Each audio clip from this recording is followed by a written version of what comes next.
예, 그럼 이제부터 또 우리가 유튜브 강의를 시작하겠습니다.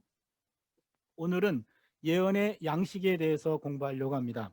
오늘 공부 내용은 슈미트 교수님의 구약성서 입문 이 책의 243페이지부터 우리가 오늘 공부합니다. 그래서 처음 전반부는 예언자의 말과 예언서를 구분하는 내용을 중심으로 하고, 두 번째는 예언의 양식에 대해서 집중적으로 들어가도록 하겠습니다. 예, 그러면은 바로 들어갈게요. 예언자의 말과 예언서, 요 말하고 서하고가 대조가 됩니다. 예언자가 한 말과 예언자가 한 말을 책으로 묶어 놓은 것, 그게 예언서죠. 그러면은 구두 선포와 문서 기록의 구분이다. 구두 선포라는 말은 예언자가 입으로 선포했다. 그것이 나중에 문서로 기록이 되었다. 요거를 구분해야 된다 그 말입니다. 예언자들은 원래 가서 말하라 라는 명령을 받은 사람입니다. 그래서 말을 전하는 사람이에요. 그래서 하지만 그가 전하는 말은 자신이 지어낸 말이 아닙니다. 하나님으로부터 받은 말씀이어야 한다는 것이 조건입니다. 내 말이 아니고 그분의 말입니다. 그러니까 참 예언자는 하나님으로부터 말씀을 받아야 됩니다. 그러니까 예언자들, 예레미야는 적들을 가리켜서 이거를 거짓 예언자들이죠. 하나님의 말씀을 그들은 받지 않았다라고 공격합니다. 하나님 말씀이 아닌 자기 말을 전하는 사람은 거짓 예언자다라는 말이죠. 예, 넘어가면은요. 244쪽에 대략 750년경부터 나타나기 시작했다 그랬는데 정확히 표현하면 760년이죠. 아모스가 처음 등장한 건 760년인데 대략 750년경부터 시작했습니다. 여기에 나온 사람들을 고전적인 예언 혹은 문서 예언이라고 우리가 첫 시간에 공부를 했죠. 그런데 이것은 만족스러운 표현이 아니다. 문서 예언이라는 말이 오해 소지가 있다. 왜냐하면 예언자들은 작가가 아니고 연설가나 메신저이기 때문이다. 우리가 문서 예언서라고 하면 마치 예언자가 문서로 남겨놓은 것으로 오해하기 쉽다 그 말입니다. 근데 예언자들은 글 쓰는 사람이 아니에요. 말하는 사람입니다. 그의 말이 누군가에 의해서 현재 책으로 모아진 것이 오늘의 예언서란 얘기죠.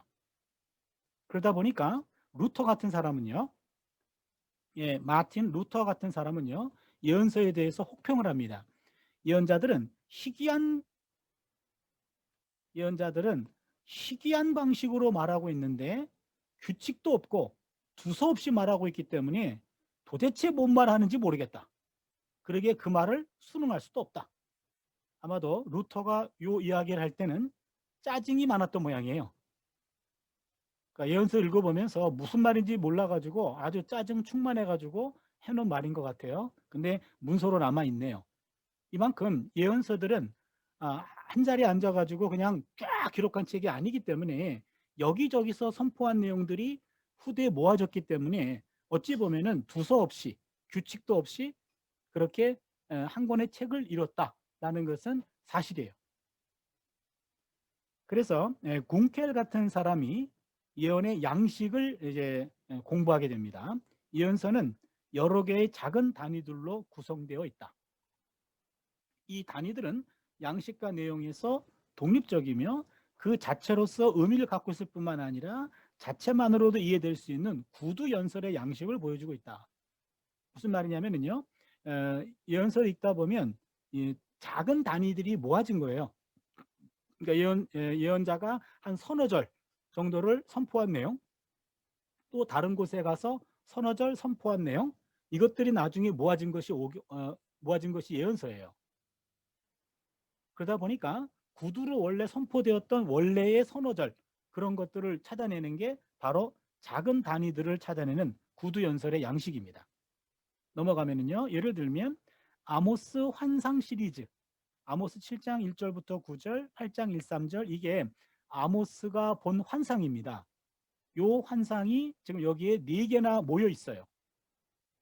이거는 한꺼번에 본 환상이 아니라 여기저기서 보았던 환상 체험을 주제가 같기 때문에 한꺼번에 모아놓은 거예요. 환상 시리즈. 그 다음에 이방 민족들에 대한 신탁. 여러분들 우리가 지금 시간이 없어서 이 본문들을 다 찾지를 못합니다. 그런데 여러분들은 성경을 다 찾아서 읽으셔야 돼요. 그래서 이방 신탁하면은 어느 나라를 향한 신탁인지 그거를 성경을 찾아보셔야 됩니다. 그리고 이사야의 역사 회고, 연속적인 화 외침, 이런 것들이 같이 보다 광범위한 구성문들로 때로 발견된다. 그러니까 여기서는 3, 4절이 아니고 덩어리들이죠. 덩어리. 이런 덩어리가 함께 모아져 있는 것들입니다. 원래는 3, 4절로 나눠져 있던 것들이죠. 그 다음 문단 봐주시면 과연 예언자들의 대부분의 메시지가 주로 구두 전승으로 전승되어 내려오다가 포로기 이후에 와서 비로소 문서로 고정되었을까?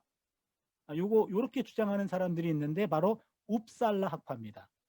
웁살라는 스웨덴에서 가장 오래된 대학교로 1477년에 세워졌대요. 그러니까 스웨덴의 최고의 명문대, 거기에 신학과가 있는데 거기에서 이야기하는 사람 그 학파를 웁살라 학파라고 그래요. 그러니까 웁살라 학파는 오경도 그렇고 예언서도 그렇고 다 문서로만 이렇게 구두로 전승되다가 문서화된 것은 포로기 이후에 한꺼번에 문서화됐다. 그렇게 주장하는 사람이 웁살라 학파입니다.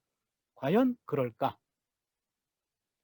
예언자들은 스스로 메시지를 기록하거나 이사야 8장 1절을 보면 내 말을 받아 적으라 그랬어요. 하나님이. 그러면은 하나님이 적으라 그러면은 받아 적었겠죠. 그래서 이사야 같은 경우 메시지의 일부를 본인이 기록하거나 그 다음에 서기를 통하여 받아쓰게 했다. 예레미야 36장 4절의 서기는 누굴 말하죠? 바룩. 예, 바룩, 서기관 바룩, 그리고 예레미야의 친구이기도 한 바룩이 서기가 그것을 받아 적게 했다. 또한 예언자 그 자신에게로 소급되는 1인칭 보도들도 있고, 그리고 어떤 것들은 철저하게 운문으로 기록되어 있는 것이 하나의 특징입니다. 그러니까 그런 면에 있어서 예언자들은 시인이다. 그러니까 예언자들의 주로 구두 선포는 시적인 표현이었어요. 왜냐하면 그걸 상상해 보세요. 예언자들의 청중은 예언자들의 설교를 들을 준비가 전혀 되어 있지 않습니다. 초청받지 않는 설교자예요. 그런데 예언자는 본인이 받은 메시지를 전해야 돼. 짧은 시간 안에 아주 오래도록 기억이 남도록 하는 것은 시적인 표현입니다. 예언자들은 주로 시적으로 표현했습니다.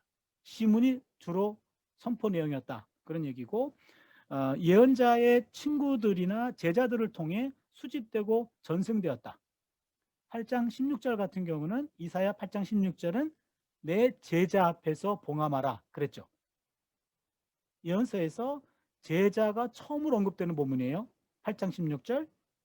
그리고 이사야 50장 4절 제2사야에도 여기 보면은 학자의 혀라고 나오죠. 이건 좀 봐야 되겠네.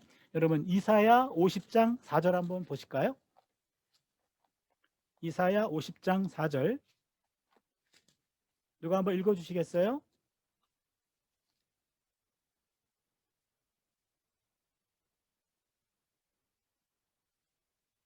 누가 주 한번 읽어주세요. 야훼께서 학자들의 혀를 내게 주사 나로 공고한 자를 말로 어떻게 도와줄 줄을 알게 하시고 아침마다 깨우치시되 나의 귀를 깨우치사 학자들 같이 알아듣게 하시도다. 예, 여러분 거기 학자에다가 거기 그 제자라고 적어주세요. 그 단어가 림무드인데 요 단어가 아까 그 이사야 8장 어디였죠? 16절. 예. 8장 16절에 나와 있는 제자라는 단어와 같은 단어예요.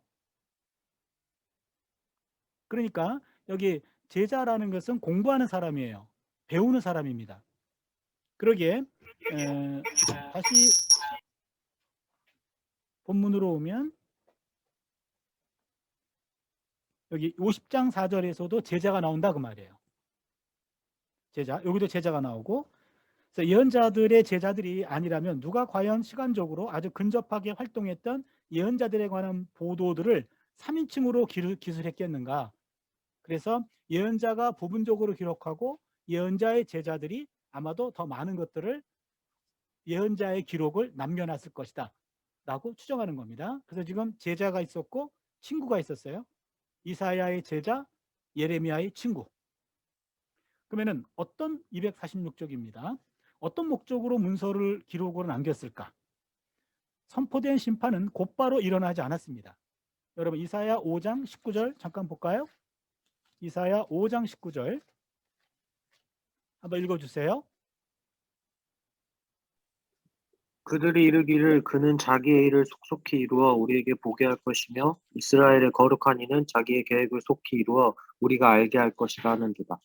예, 우리가 지난번에 한번 봤던 본문일 텐데 여기 그들이 이르기를 그는 자기의 일을 속속히 이루어 우리에게 보게 할 것이며 이스라엘의 거룩한 이는 자기의 계획을 속히 이루어 우리가 알게 할 것이라 하는도다. 여기 그들은 유다 백성입니다. 이사야가 유다 나라는 망합니다. 하나님이 심판하십니다. 라고 예언했을 때 듣는 사람들이 듣고 돌아온 것이 아니라 조롱하고 있어요. 그러시대? 그러면은 빨리 좀 그렇게 하라고 그러죠. 우리도 보고 싶거든. 이스라엘의 거룩한 이는 자기의 계획을 속히 이루어 우리가 알게 할 것이다. 라고 청중들이 이사야를 조롱하고 있어요.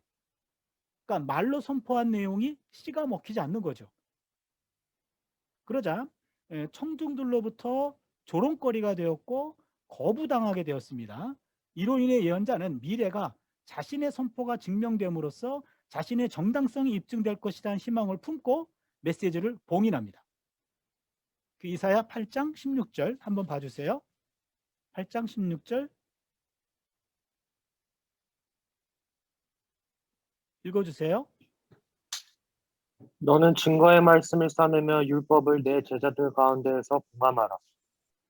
계속.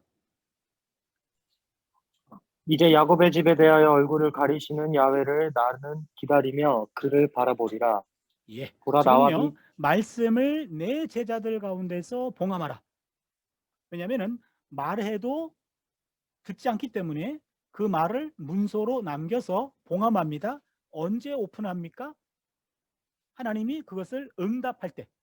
지금은 얼굴을 가리시는 야훼를 나는 기다리며 그를 바라보리라. 지금은 하나님이 얼굴을 가리고 있다는 거예요. 그러나 언젠간 얼굴을 드러내실 때 그때 그것을 공개하겠다는 얘기죠. 그러면은 과거에 이런 이야기를 했는데 너희들이 듣지 않았다라는 것을 말하기 위함입니다. 그래서 예언자의 말은 선포와 미래의 성취 사이에 기록된 겁니다. 말로 선포했는데 말이 수용되지 않자 미래에 성취될 것을 기대하고 기록으로 남긴 겁니다.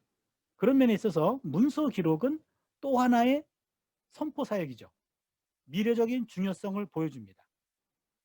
그러게 이제는 구두 선포가 효력이 없자 문서 선교로 바뀐 거죠. 문서로 남겼다가 그것이 성취가 될 때 그때 오픈하는 거였습니다. 그렇다면 예언서는 예언자 자신에게서 기원한 것이 아니라 파악하기 어려운 긴 생성 과정을 통하여 성장한 것입니다. 이 말 이해가 됩니까? 예, 이 말은 뭐냐면 예언서는 예언자 자신이 다 말한 것이 아니고 예언자가 말한 것이 주를 이루었고 후대에 그것이 지난번에 우리가 공부했듯이 지금 구전자가 있었잖아요. 선포자가 예언자고 구전자가 듣고 전한 사람이고 그것을 또 기록으로 남겼던 사람들이 문서로 내려가다가 맨 마지막에 최종 편집자가 오늘의 예언서를 완성하게 됩니다. 그러니까 예언서는 예언자가 선포했던 말이 주를 이루었고 그것이 시대를 거쳐가면서 계속 재해석되면서 나중에 오늘의 완성된 예언서를 형성하게 되었다. 됐습니까? 그러니까 여기서 여러분이 좀 의문을 가질 수가 있는데 예언자가 한 말은 하나님으로부터 받은 계시고 그 이후에 재해석들은 그냥 인간들이 갖다 붙인 것이다 라고 오해하시면 안 됩니다. 예언자에게 계시가 임했고 후대에 그것을 기록으로 남겼던 제자나 사반이나 혹은 그 이후의 편집자들 편집자들에게도 동일한 영감이 임하신 거예요. 그러니까 하나님은 예언자를 통해서도 쓰셨고 후대의 제자들과 편집자들을 통해서도 기록으로 남기게 하셨다 그런 얘기입니다. 그러니까 하나님의 영감을 예언자 자신에게만 국한시키지 않고 후대의 또 다른 신앙인들의 기록도 하나님의 영감된 작품으로 본다 그런 얘기예요. 됐습니까? 네. 그런데 오늘날 우리가 교회에서 예언서를 설교할 때는 모든 아모스서 하면은 아모스가 선포한 말로 설교하고 가르쳐 주는 것이 정경적 해석입니다. 우리가 교회 안에서는 정경적인 해석을 합니다. 그러나 성경을 깊이 연구할 때는 역사적인 해석을 합니다. 역사적인 해석은 더 다른 말로 고치면 역사 비평적 연구를 한다 이 말이죠. 예, 그 다음에 예언자 개별적인 말과 구성사입니다. 요거는 개별적으로 여기저기서 했던 말들이 나중에 한꺼번에 모아진 것을 구분하자 이런 얘기입니다. 원래부터 독립되어 있었던 개별적인 말들은 핵심 단어를 서로 접목시키는 등 우연한 관점에서 서로 결합됩니다. 때에 따라서는 연대기적인 순서에 따라 묶이기도 합니다. 그러나 모두가 다 연대기적인 순서는 아닙니다. 부분적으로는 주제의 관점에 따라서 유사한 본문들을 묶습니다. 예를 들면 예레미야 23장에 보면은요. 23장 한번 볼까요? 여러분 23장 8절인가? 23장 9절이네요. 9절 한번 읽어주세요. 선지자들에 대한 말씀이라 내 마음이 상하며 내 모든 뼈가 떨리며 내가 취한 사람 같으며 포도주에 잡힌 모든 사람 같으니 이는 야훼와 그 거룩한 말씀 때문이다. 예, 여러분 거기 성경을 보시면 제 성경을 보면은요. 이게 9절에 이렇게 동그라미가 되어 있어요. 선지자들에 대한 말씀이라 그 다음에 또 동그라미가 되어 있고 내 마음이 상하여 이렇게 되어 있거든요. 그거 보고 뭘 알 수 있냐면 원래는 여기 선지자들에 대한 말씀이라는 말은 원래 없었는데 여기 9절부터 또 여러분 13절에 또 동그라미가 나와요. 제 성경은. 그 다음에 16절에 또 동그라미가 나와요. 이런 것들은 이런 단락들을 다 거짓 예언자에 관한 이야기이기 때문에 나중에 한꺼번에 묶었어요. 묶으면서 여기다가 제목을 붙인 겁니다. 선지자들에 대한 말씀이라. 이렇게 되면 여기 보시면 주제의 관점에 따라서 예레미야 23장과 에스겔 13장의 예언자들에 대한 말씀이 이렇게 모여 있기도 합니다. 그거를 캐리그마적 통일성이라고도 얘기합니다. 작은 단위들은 본래 범위, 즉 연설의 시작과 끝을 인식할 때 우리는 그 예언자의 말을 보다 더 쉽게 이해할 수 있는데 요거를 우리는 연설 양식이라고 표현해요. 연설 양식. 가장 많이 나오는 것이 메신저 공식입니다. 야훼께서 이렇게 말씀하시니라. 야훼 가라사대, 여호와 가라사대. 그 말이 메신저 공식이에요. 여기서 예언자를 하나님의 대리인, 즉 구체적인 수치인들에게 특정한 메시지를 전달하도록 위임받은 중재자로 지시합니다. 여호와께서 말씀하십니다. 그러면 듣는 사람들이 저 사람이 하나님의 메신저로서 말씀을 대신 전해주는구나. 그런 연설의 시작임을 알 수 있겠죠. 그리고는요, 여러분 들으라, 주목하라 이런 말이 나와요. 요거를 주의 집중 촉구라고 말합니다. Aufmerksamkeitsruf. Aufmerksamkeitsruf. Aufmerksamkeit. 주의, ruf. 요청. 그래서 주의 집중 촉구. 여러분 들으십시오. 여러분 주목하십시오. 이런 말을 하면 이제는 저 사람이 뭔가 중요한 말을 하려고 하는구나. 그걸 알겠죠. 동시에 들으라, 주목하라 라는 형태로 중복 사용할 경우에는 교훈 촉구라 그럽니다. 레러 웨프능스루프 교훈 촉구. 중복될 때 교훈 촉구. 그리고는요. 주의 집중 촉구는 지혜 교육으로부터 유래한 것으로 보이고 혹은 노래 부르기 전에 혹은 제2의식 중에 청중들에게 귀를 기울이도록 권고할 때 사용됩니다. 여러분 조용하십시오. 여러분 들으십시오. 이런 내용들이 예언서에 종종 나옵니다. 그 다음에 끝날 때는요. 야훼의 말씀이니라. 네움 야페. 이런 식으로 하면 그거는 끝나는 거예요. 이 모든 말씀은 야훼의 말씀입니다. 네움 야페. 그렇게 말합니다. 아모스 2장 16절 한번 볼까요? 아모스 2장 16절 한번 읽어주세요.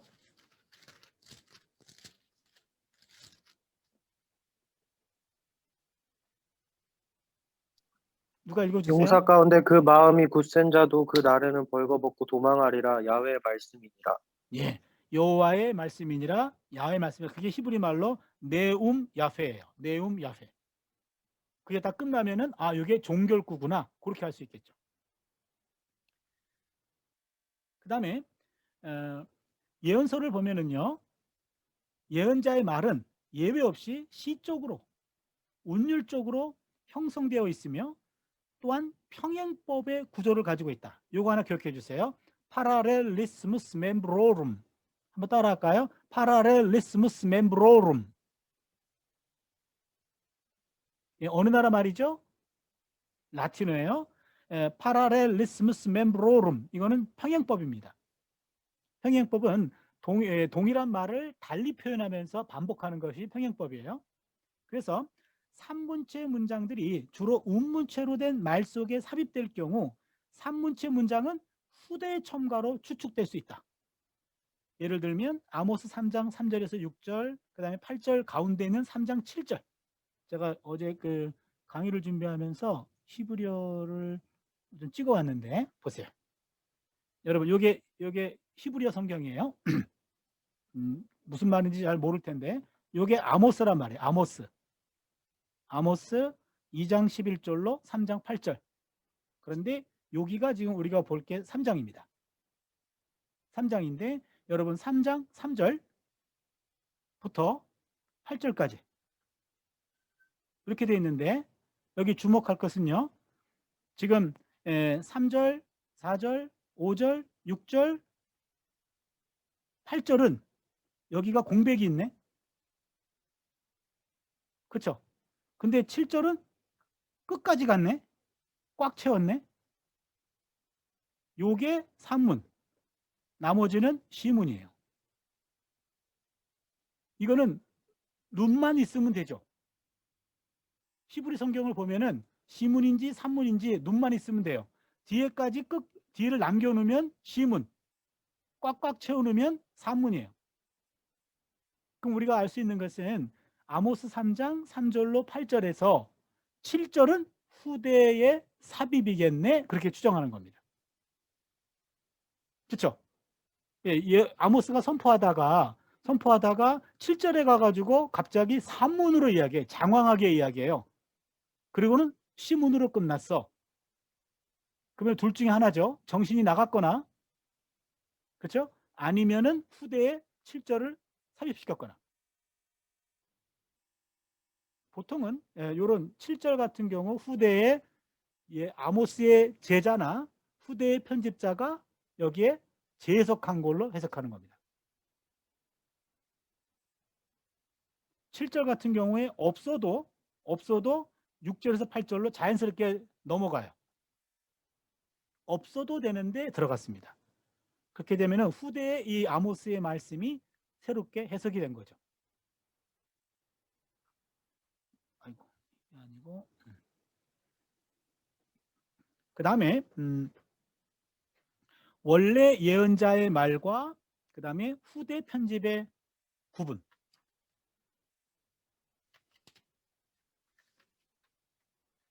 보세요. 원래 예언자의 말, 원래 예언자가 한 말과 후대에 편집된 것의 구분. 그 말은 뭐냐면 원래 예언자가 한 말이 있고 그 다음에 후대의 제자들이나 혹은 편집자들이 새롭게 영감을 받아서 기록해 놓은 글이 있다 얘기죠. 봅니다.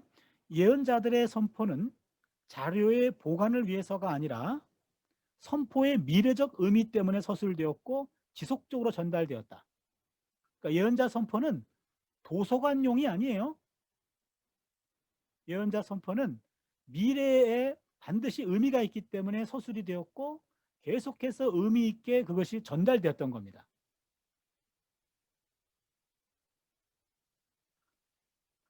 그래서 원시 기독교 공동체가 초대교회죠.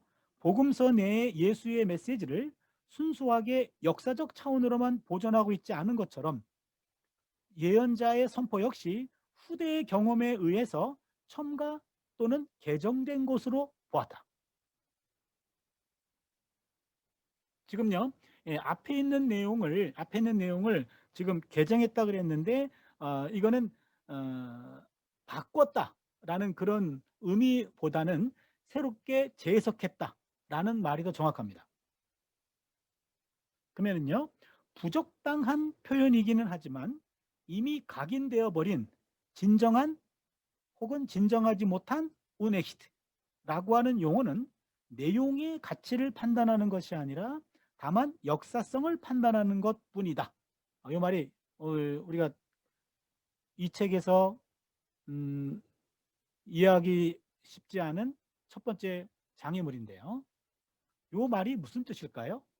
진정한, 진정하지 못한 이란 용어는 내용 판단이 아니라 역사성을 판단하는 것이다.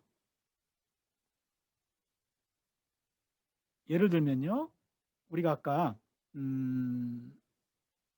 저걸 했어요. 지금 아모스 3장 3절에서 8절을 봤을 때 3절, 4절, 5절, 6절, 7절, 8절을 봤습니다. 그랬는데 3절은 이쯤에서 끝났고 4절, 5절, 6절 끝났는데 7절은 끝까지 갔고 8절 여기서 끝났어요. 그 경우에 요 나머지 것들은 6절까지는 요게 시문이고 요게 산문, 요게 시문이에요. 그럴 경우에 여기 나와 있는 요 3, 4, 5, 6절을 요거를 진정한 본문이라고 그래요. 요 8절까지도. 그 다음에 요 7절은 진정하지 못한 본문이라고 표현합니다. unexit. 독일 말로 요 exit라고 하는 말은 영어로 번역된 게 authentic. 그 다음에 unexit란 말은 unauthentic.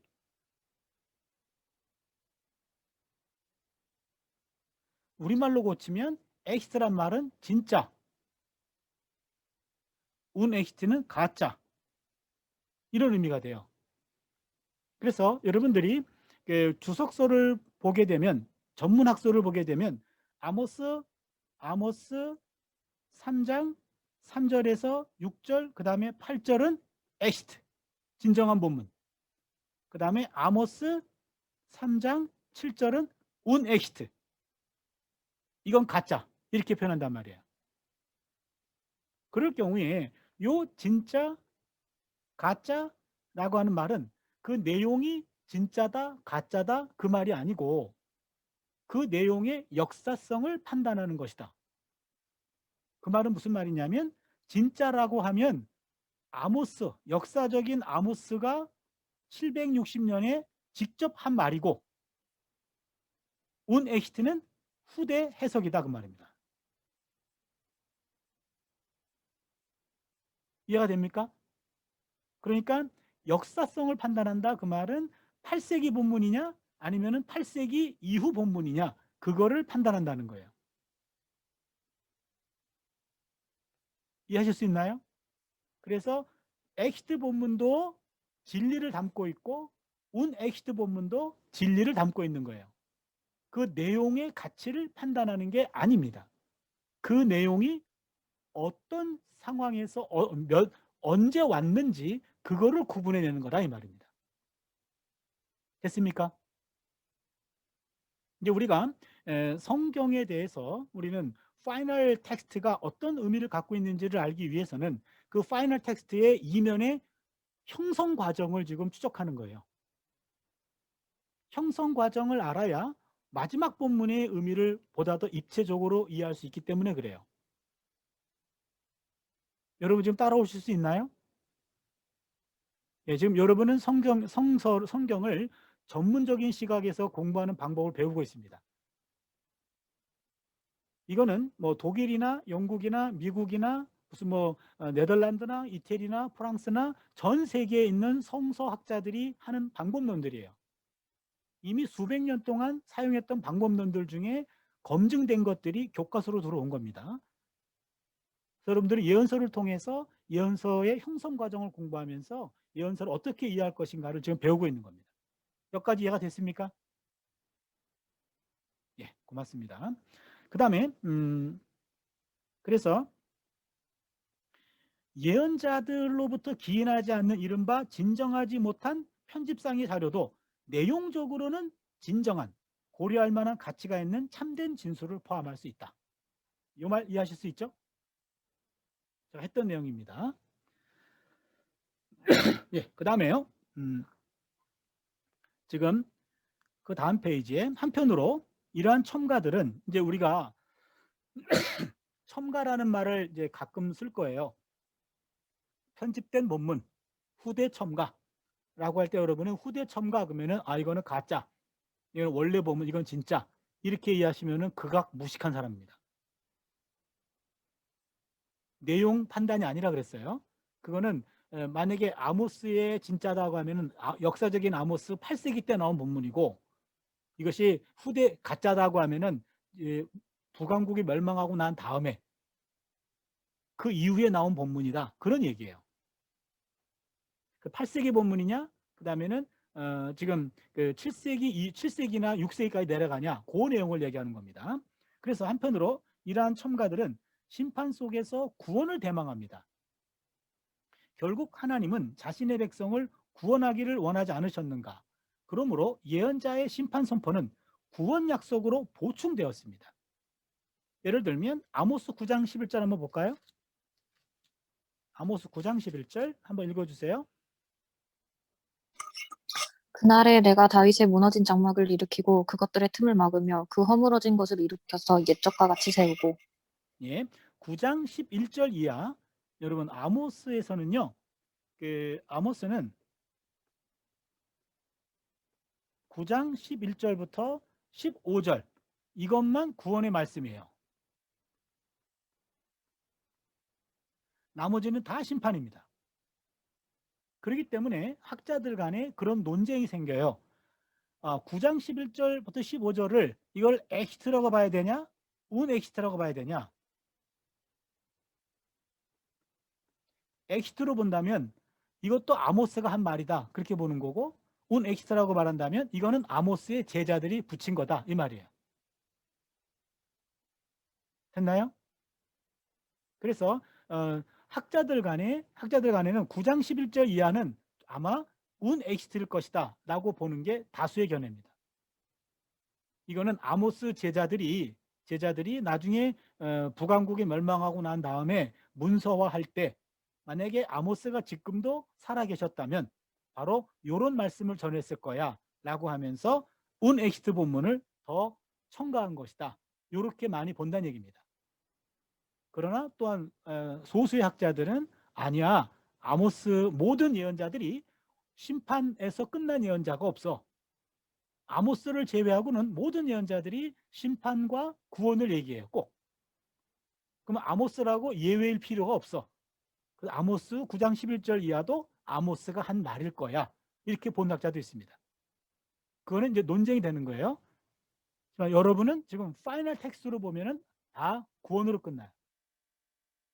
가끔 여러분들이 예언서를 좀 계속해서 연속적으로 설교할 때 가장 부담되는 게 계속 심판, 죽는다, 죽일 거야 이런 식으로 하니까 본인도 힘들고 듣는 사람들이 힘들다는 거죠.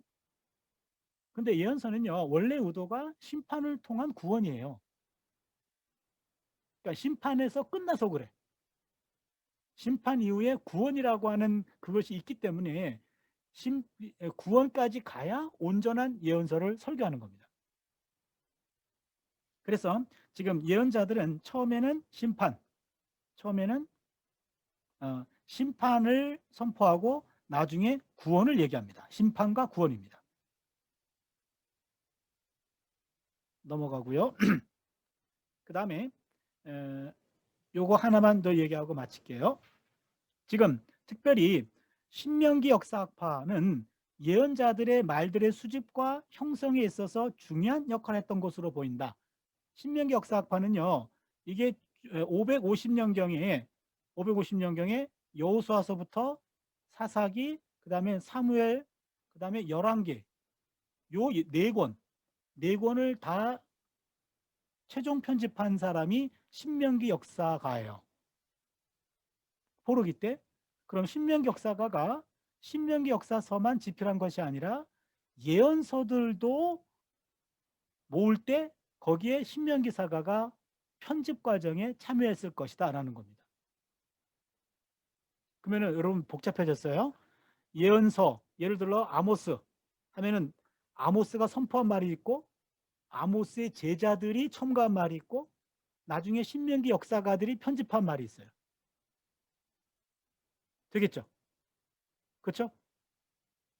그리고 가장 나중에 최종 편집자가 또 묶었을 거예요.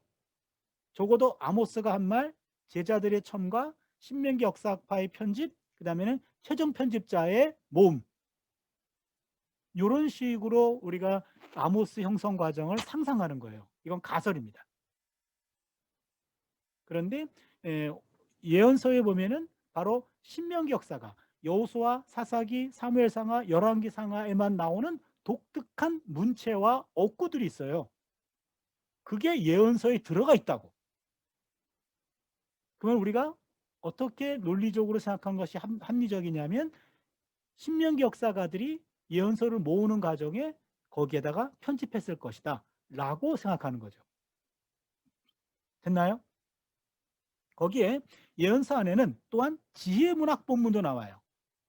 지혜문학이라고 하면은 욥기, 잠언, 전도서 요 세 군데에 나오는 지혜 본문들이 예언서 안에 들어가 있습니다. 그러면은 두 가지 중에 하나예요. 예언자들이 지혜 문서를 참조했다. 두 번째는 예언서가 편집되는 과정에서 지혜 학파가 개입했다. 됐겠나요? 됐죠? 예언서 안에 욥기, 잠언, 전도서의 내용이 들어가 있다. 그러면 이거는 예언자가 지혜 문학을 거기에 인용한 것이다. 첫 번째 설명. 두 번째 설명은 지혜 문학, 지혜자들이 예언서 편집 과정에 참여했다. 되겠죠? 그것도 하나의 가설입니다. 그러고 보면 여러분 성경을 보다 보면 예언 문학 안에 지혜 문학도 들어가 있고 거기에 역사서 본문도 들어가 있고 오경 본문도 들어가 있어요. 다 들어가 있는 거죠. 그러면은 속 편한 생각은 예언자들이 다 따왔다. 이러면 속 편해요. 예언자들이 오경 거를 다 따왔다. 지혜 문학도 참조했다. 역사서도 참조했다. 이게 속 편한데 형성 과정을 보니까 예언서가 가장 먼저더라. 이렇게 되면 복잡해지는 거예요. 그렇죠? 예언자가 가장 먼저 활동했고 그랬다는데 거기에 들어가 있어. 그러면은 그 사람들이 후대에 편집했겠네. 이렇게 되는 거죠. 이해하실 수 있나요? 우리가 지금 형성 과정을 가설적으로 지금 추정해 보는 겁니다. 이게 학자들이 하는 짓이에요. 여러분 그런 거 보면은 나는 학자 안 해. 예, 안 하셔도 돼요. 안 해도 되는데 학자들이 한 말을 이해는 해야 돼. 그리고 왜 저런 짓을 할까? 불쌍히 여겨야 돼요. 이러저러한 가설들을 세워놓고 본문을 가지고 계속 입증하는 겁니다. 예, 그러면 한 가지만 얘기하고 마칠게요. 여기 보시면 예언자의 본래의 말과 편집층의 첨가를 구분하는 것은 굉장히 중요한 문제가 됩니다. 어디까지가 예언자의 말이고 어디부터 편집층인가? 이거에 대해서 요 윌리 쇼트로프의 말을 좀 보겠습니다. 본질적인 문제는 후대의 것을 규명하거나 확실히 진정한 것으로 여겨지는 기본층으로부터 후대의 것을 구분해내는 것이 아니라 오히려 예언자 전승의 핵심을 제시하자는 것이다. 방법론적으로 엄격하게 예언자의 진정한 말을 재검토하는 것은 본래 진정한 것으로 간주할 수 있는 기준에 의해서만 제시된다. 이 기준은 단지 특정한 예언자가 처한 구체적인 상황에서 이해되어야 된다. 또한 본래적인 것으로 받아들여진 개별적인 말들은 해당 예언자의 독특한 의도와 일치하는 점이 추가적으로 증명되어야 한다. 이 말을 이제 이해해야 되는데요. 지금 무슨 말이냐면은 우리가 아까 요 이야기를 했어요. 지금 여기 산문체로 나와 있는 요 7절은 바로 후대의 것이다. 그렇게 빼는 것이 전통적인 방법이에요. 근데 윌리 쇼트로프가 하는 말은 무슨 말이냐면 이 모든 본문들은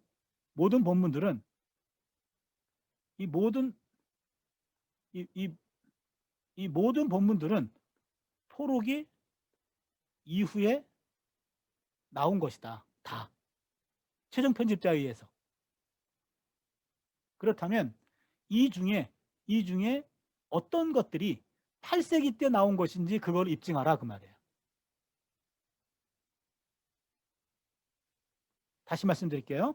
이 모든 본문들은 어차피 포로기 이후가 되니까는 한 5세기 이후에 나온 것들인데 여기서 8세기 본문이 들어가 있다면 어떤 본문이 8세기 본문인지 그거를 찾아내고 그 8세기 본문인 그것이 아모스의 또 다른 8세기 본문과 그것이 일치하는지 그것을 검토해서 그럴 경우에만 아모스가 한 말을 인정하겠다 이 말입니다. 전통적인 방법은 이것이 그냥 아모스 본문이기 때문에 다 아모스가 한 말로 받아들인다. 그러나 8세기 본문과 맞지 않는 이런 7세기 7절 같은 것이 나오면 이것은 후대 본문으로 보겠다. 이렇게 된 거예요. 정반대입니다. 다시 얘기할게요. 전통적인 방법은 아모스는 죄가 없어요. 이 중에 문제가 되는 거를 지적해 주면 돼요.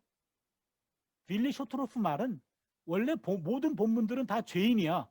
다 후대 나온 거야. 그 중에 죄가 없는 것만 입증해. 이런 겁니다. 여러분 무죄 추정의 원칙이라는 거 알죠? 갑자기 검사가 와가지고 당신은 원래 나쁜 놈이요. 죄가 없다는 것을 입증하지 않으면 당신을 체포하겠어. 이러면 그거 말도 안 되는 거죠, 여러분. 검사나 형사가 와 나를 체포하려면 당신은 어떠한 것을 범했기 때문에 헌법, 무슨 형사법, 민사법 뭐에 의해 가지고 당신을 체포합니다. 죄를 그들이 입증해야지 내가 무죄를 입증해야 될 이유는 없는 거죠. 제발 좀 따라와 주세요. 제가 무슨 얘기냐면 전통적인 입장은 본문은 무죄예요.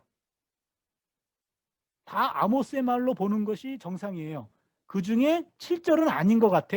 그러면 7절이 아니라는 것을 입증해서 7절만 후대 거라고 입증해 주면 돼요. 윌리 쇼트로프는 이거 다 어차피 후대 본문이거든. 후대 편집된 거니까. 그러니까 후대 본문이 아닌 원래 본문이라는 것을 이걸 다 입증해 내라. 그러면 인정해 주겠다 그 말이에요. 이해가 됐죠?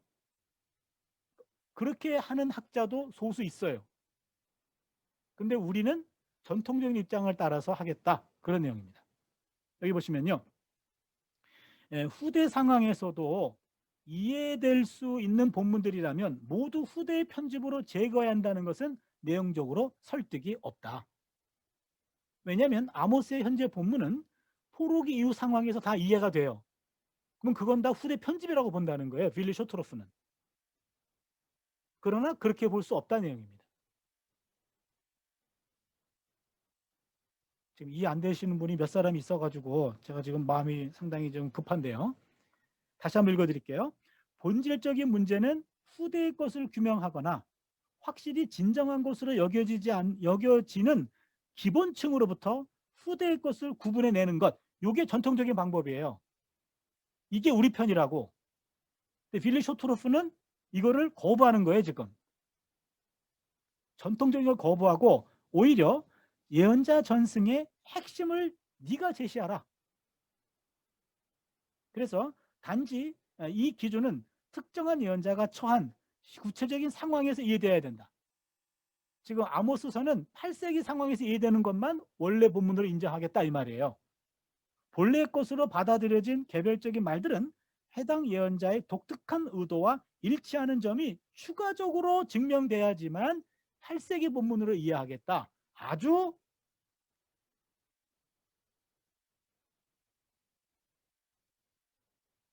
엄격한, 지금 다 후대 본문이지 원래 역사적인 본문은 없다, 부족하다, 적다 그렇게 얘기하는 겁니다. 전통적인 입장은 그냥 아모스서 하면은 다 8세기 때 나온 본문으로 봐요. 그리고 8세기 본문에 어울리지 않는 것만 몇 가지 솎아내면 돼요. 근데 빌리쇼트로프는 어차피 문서화된 것은 다 후대야. 그렇기 때문에 8세기 본문에 소수의 본문을 네가 찝어내 이런 얘기입니다. 두 방법론은 서로 평행선을 달립니다. 여러분은 결단해야 됩니다. 어느 입장에 설 것인지. 우리는 슈미트 입장에 서고 전통적인 입장에 서 가지고 아모스서 하면은 다 아모스가 선포한 말로 받아들이고 그 중에 일부를 후대의 첨가로 봅니다. 호세아도 그렇고 미가도 그렇고 이사야도 그렇고 그런 식으로 우리는 예언서를 볼 겁니다. 예, 예언 양식에 대한 전반부 예언자의 말과 예언자의 책이라고 하는 요 본문 강의는 요것으로 마치고요. 10분 쉬었다가 여러분 다시 보겠습니다.